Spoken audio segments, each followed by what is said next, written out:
E salve a tutti ragazzi e benvenuti in un nuovo video della Garage Inc. Oggi, come ben potete vedere dal titolo di questo video, andremo a fare un recap di tutti i miei acquisti tech di quest'anno e andrò a dare ad ognuno di essi un voto generale da 1 a 10 che si basa su parametri soggettivi che non andrò ad elencare e dunque prendete questo voto come tale, un voto quindi estremamente soggettivo. Detto questo, prima di iniziare il video io voglio salutare uno dei miei carissimi iscritti che mi aveva chiesto da tempo di salutarlo e con cui mi scuso perché me ne ero dimenticato, ovvero Pasquale Morra. Lo saluto con tutto il cuore perché lui è uno dei miei carissimi iscritti. Detto questo, io vi consiglio di iscrivervi al canale, di cliccare sulla campanellina per rimanere aggiornati sui video futuri e andiamo al video.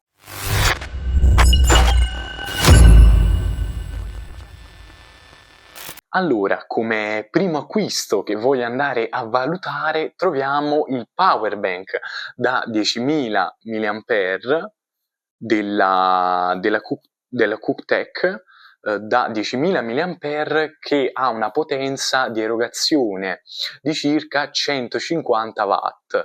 Ha ben due porte, una USB-A e una USB-C. La potenza di erogazione della porta USB-C è pari a 120 watt, mentre quella della porta USB-A è circa 33 watt. In totale quindi circa 150 watt.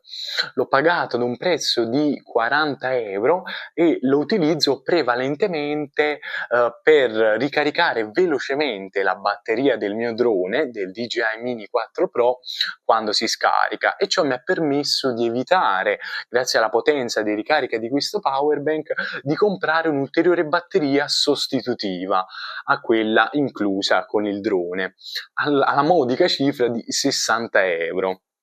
Dunque ritengo questo power bank veramente utile sia per le dimensioni, poiché è veramente facile trasportarlo, e sia per la potenza e la capacità di batteria. L'ho pagato, come ho già detto, 40 euro. Presenta anche un display, come ben potete vedere, non so quanto si veda bene, presenta un display che indica la percentuale di batteria del power bank, e a fianco ad esso, quando si collega il power bank ad un dispositivo, viene indicata anche in ore e minuti la durata di carica del dispositivo ad esso collegato. Presenta quindi sotto al display anche un tasto tramite il quale si può vedere la potenza di carica in entrata e in uscita in quel momento, e permette di attivare quindi anche l'Always on Display o la modalità di risparmio energetico per risparmiare quindi la batteria consumata dal display. Detto questo, io mi sento di dare a questo fantastico power bank un voto pari a 8 su 10, poiché a me è risultato estremamente utile e mi ha soddisfatto, anche per il fatto appunto che è facile da trasportare ed entra perfettamente nello slot della batteria aggiuntiva nella custodia di trasporto del DJI Mini 4 Pro. Detto questo, passiamo al prossimo articolo. Il prossimo prodotto che andrò a valutare è la webcam Creative Live Sync 1080 versione 2. Ora ve la metto il più possibile a fuoco. Beh, questo prodotto effettivamente un po' mi ha deluso, o meglio, io volevo utilizzarla soprattutto, l'ho comprata per utilizzarla soprattutto per registrare video, ma ho visto che la qualità di registrazione di questa webcam è veramente scarsa e scadente. Infatti si registra almeno come sia scritto a 1080 30 fps, ma io ritengo che la qualità sia peggiore di 480p. E dunque non potendola utilizzare per registrare, questo prodotto mi è risultato piuttosto inutile. devo dire che comunque mi è costato veramente poco rispetto alle altre webcam in commercio, ovvero circa 20-25 euro. Ultimamente è uscita anche la versione 3 che registra a una qualità di 2K in 30 fps. Detto questo, io mi sento comunque di consigliare questa webcam a tutti coloro che hanno bisogno appunto di una webcam per videochiamate, eccetera, e voglio dare a questo prodotto un voto pari a 6 su 10, perché nonostante mi abbia deluso, il suo lo fa. È presente anche un software creative di questa marca di webcam, un software che è veramente essenziale, con pochissime funzioni, ma che comunque è sempre un in più e quindi è sempre meglio che ci sia. Detto questo, passiamo al prossimo prodotto. Il terzo prodotto che andrò a recensire è il treppiede, nonché selfie stick della marca Selfie Show, ovvero questo fantastico prodotto che ora cercherò di mettere a fuoco, che anche in questo momento sto utilizzando per registrare. Questo prodotto ha un prezzo di circa 20 euro, è un treppiede che tutto sommato per 20 euro ha una base molto stabile, anche se è composto prevalentemente di plastica, è facilmente trasportabile nonostante il 1,80 m di altezza massima che può raggiungere questo treppiede, e nonostante quindi una base in plastica ha una forte solidità, un forte equilibrio. È possibile inserire sul treppiede sia un telefono che una camera, quindi presenta entrambi questi due attacchi.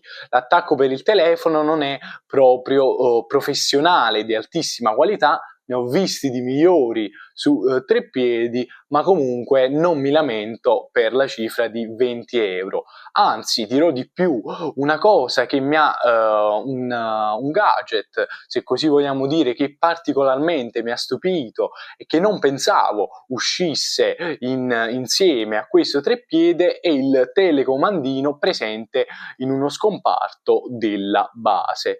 Questo telecomandino permette, è alimentato a pile, una pila è già presente al suo interno, l'altra esce inclusa sempre nella scatola del treppiede, quindi l'altra di riserva è inclusa, e questo telecomandino, se collegato con il Bluetooth al telefono, permette a distanza di startare la registrazione e di scattare fotografie senza appunto toccare il telefono.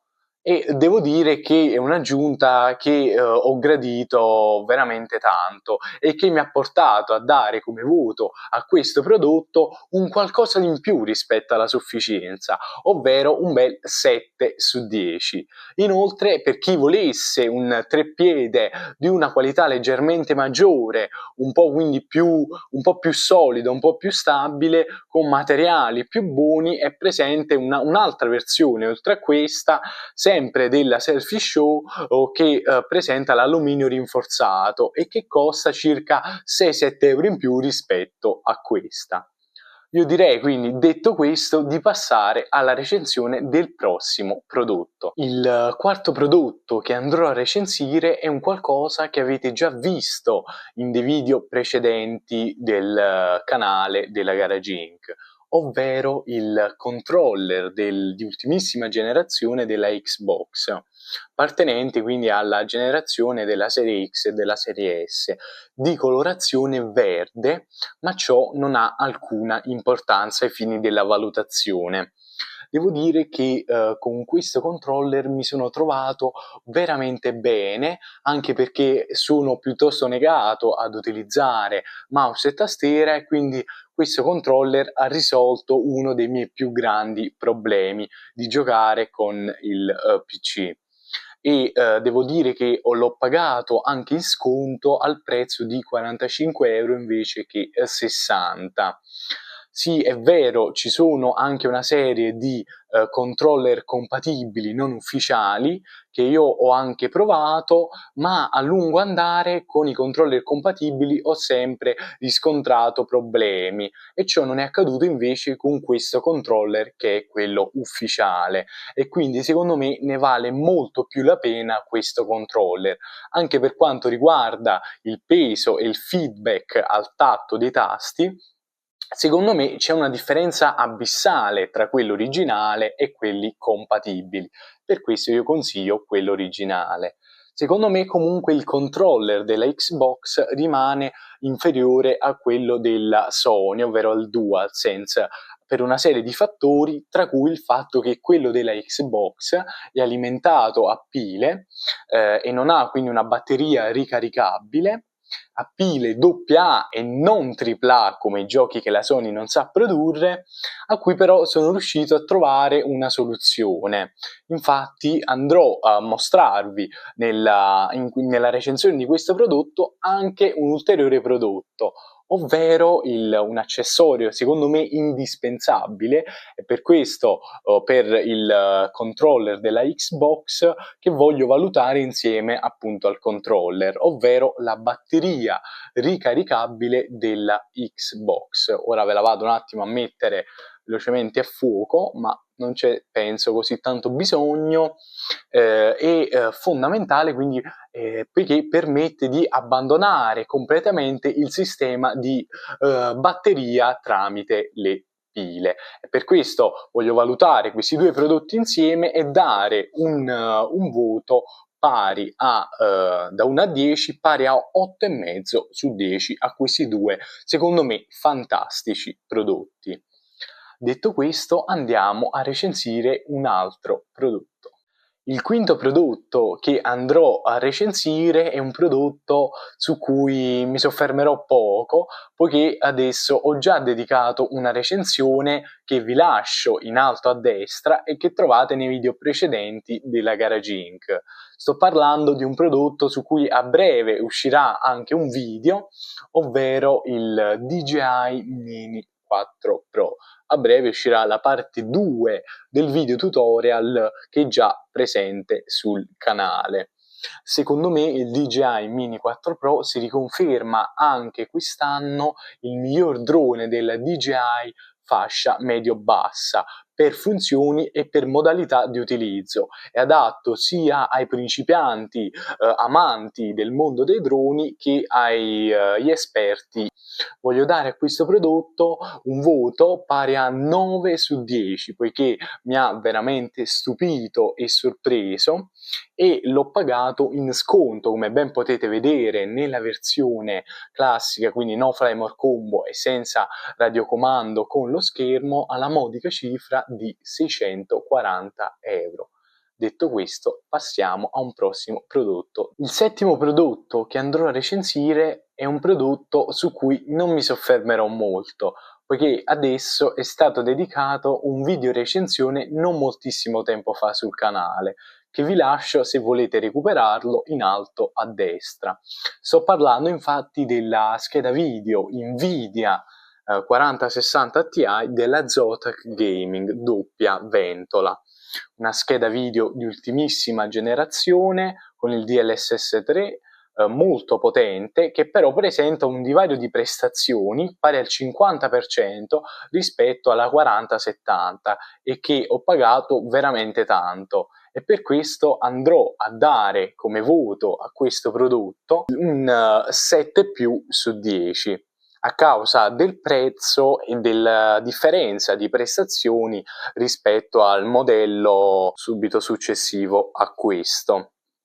Inoltre è comunque una scheda che non scalda veramente poco, quindi non ha bisogno di un gran numero di ventole e con delle buone prestazioni. Andiamo a recensire un prossimo prodotto. Il nono prodotto che andrò a recensire è un qualcosa di fondamentale per tutti coloro come me che non lo possiedono integrato nella scheda madre, ovvero la scheda di rete, e in questo caso sto parlando della Mercusys AX3000, che presenta Wi-Fi 6 dual band e Bluetooth 5.2 ed è compatibile appunto con Windows 11.